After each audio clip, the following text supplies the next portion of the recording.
Assalamualaikum warahmatullahi wabarakatuh. Bismillah, alhamdulillah, wa syukru ala lillah. Wala hawla wala quwata illa billah. Allahumma salli ala Muhammad wa ala alihi wa sahbihi ajma'in. Amma ba'da. Para pemirsa yang mudah-mudahan dirahmati Allah Subhanahu wa taala, bersama kami saat ini akan mengangkat sebuah tema ketika nestapa datang melanda. Saudara sekalian, hidup di dunia ini memang inginnya selalu merasa senang, foya-foya, hidup enak, gaji banyak, kendaraan mewah, rumah yang berlimpah-limpah. Tetapi siapapun tidak akan bisa menghindar ketika duka nestapa, susah gelisah datang tiba-tiba. Rasa susah biasanya terjadi karena peristiwa kehilangan sesuatu yang dicintai, yang disenangi. Hilang kesehatan sehingga tubuhnya menjadi sakit. Biasanya susah, bahkan takut. Hilang harga diri karena marah atau dibenci. Hilang harapan karena tidak diterima menjadi karyawan. Kehilangan itulah yang akhirnya direspon dalam hati menjadi bentuk kesedihan. Menikmati kesedihan pastilah tidak wajar, tetapi mengurangi kesedihan adalah sesuatu keharusan. Yang pertama, ubah tema. Jika seseorang mengalami kesedihan, biasanya kondisi kejiwaannya rawan bagai kaca tipis yang ketika terkena sentuhan bisa membuat kaca itu berantakan. Orang yang sedang susah, segala sesuatu yang dilakukan biasanya menimbulkan kesalahan dan justru berakibat melipat gandakan kesedihannya. Maka salah satu ciri untuk mengurangi kesedihan dengan mengalihkan perhatian, atau dalam dunia tulis-menulis disebut beralih tema. Jika orang yang sedang susah itu posisi duduk, maka berdirilah. Bila sedang berdiri, berjalanlah. Kalau sedang berjalan, maka berlarilah. Usahakan untuk beralih gerak. Ciptakan gerakan badan, jangan mengungkung diri dan berdiam diri.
berzikir. Allah memberikan nasihat dalam surat Ar-Ra'd ayat 28. A'udzu billahi minasyaitonir rajim. Alladzina amanu wa tatma'innu qulubuhum bidzikrillah. Ala bidzikrillahi tatma'innul qulub. Orang yang beriman hatinya menjadi tentram dengan berzikir. Dan ingatlah, dengan berzikir hati menjadi tentram.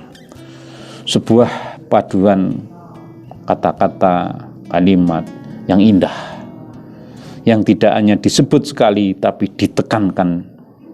Demikian pentingnya zikir menjadi obat kesusahan dan mengubah menjadi ketentraman hati. Yakinlah ada doa itu.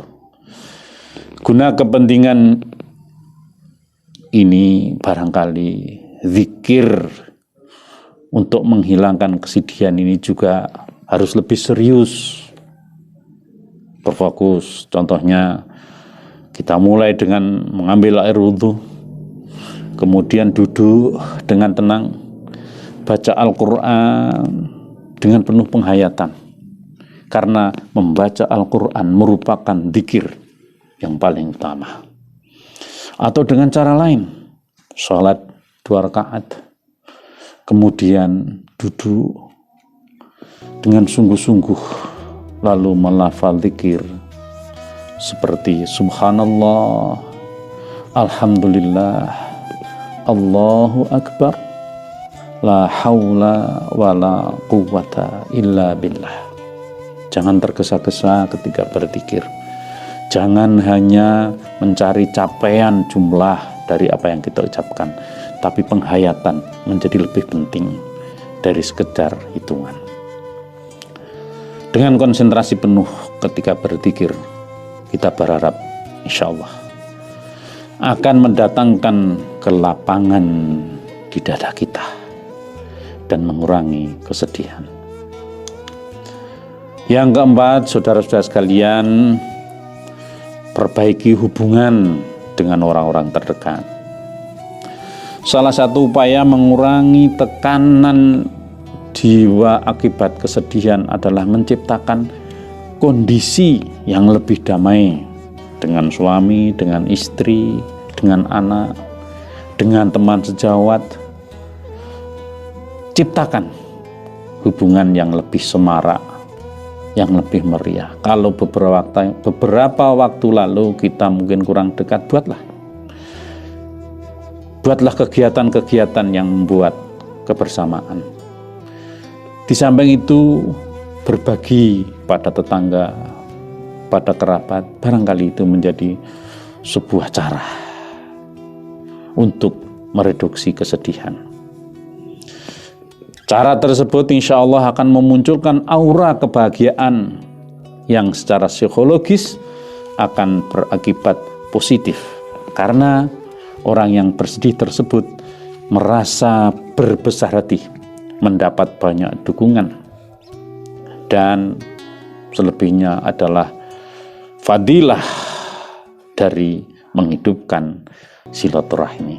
Maka ketika kita berduka, ketika kita bersedih, paling tidak cara-cara itu dapat kita tempuh dengan harapan mudah-mudahan kesedihan itu berangsur-angsur menjadi berkurang dan bisa hilang sedemikian rupa. Saudara-saudara yang berbahagia, demikian yang dapat kami sampaikan dengan harapan mudah-mudahan bermanfaat dalam kehidupan kita, dalam rangka menikmati hidup, dalam rangka menciptakan kesenangan, dalam rangka merangkai kebahagiaan. Assalamualaikum warahmatullahi wabarakatuh.